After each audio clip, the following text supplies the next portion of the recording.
Welcome to a new video.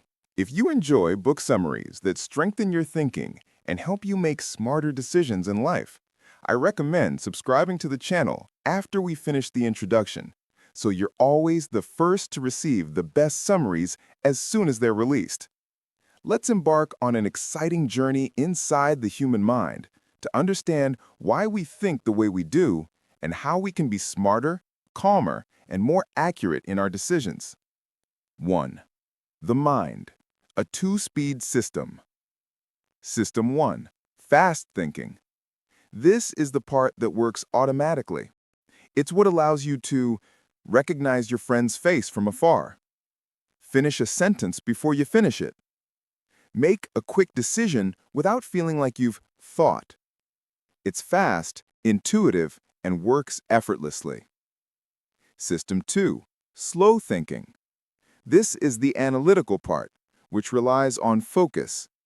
It appears in situations that require calculation, analysis, comparison, solving a complex problem.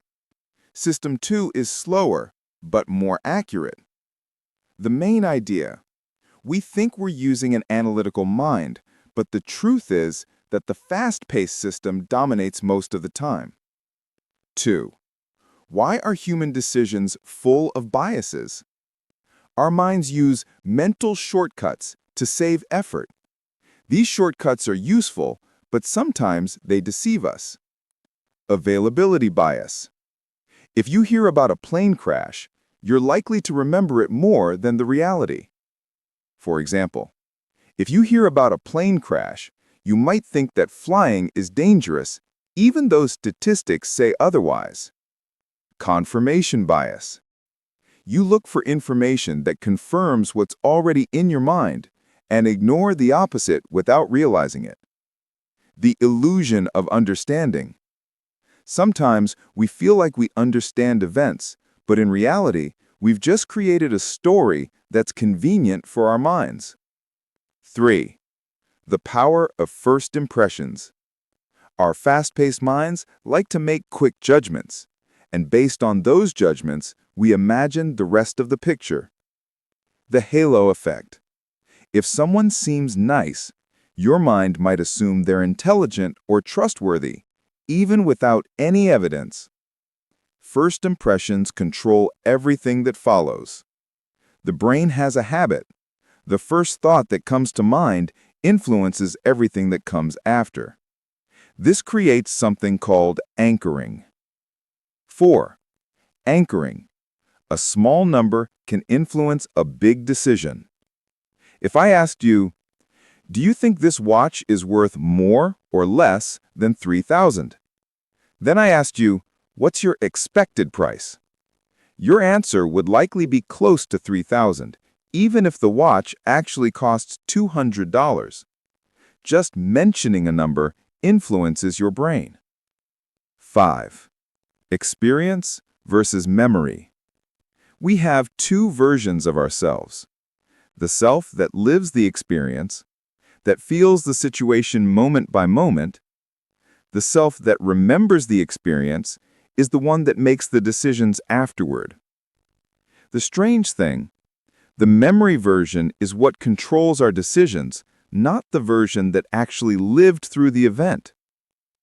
A simple example. A painful medical procedure, but it ended with a moment of mild pain. You might remember it as pleasant because the ending was better, even if the whole experience was awful. 6. Expectations are more important than reality. Your brain doesn't judge the moment itself. It judges the beginning, the end, the moments of peak pain or peak pleasure, and this influences your decision to return to that place or repeat the experience. 7. Mental economy. Why do we make weak decisions? The problem is that the mind avoids mental effort, so it resorts to mental shortcuts. Examples. You buy a product because everyone else is buying it.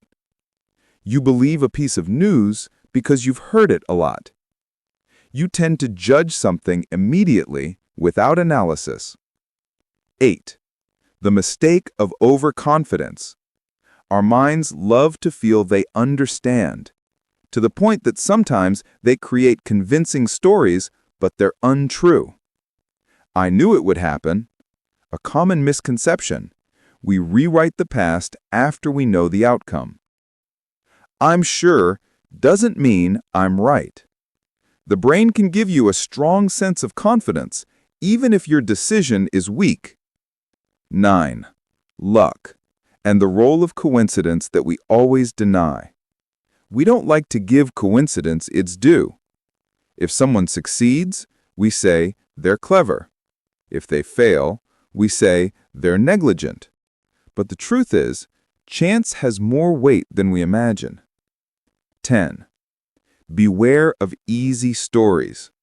If a story is simple and convincing, your mind will likely believe it more quickly.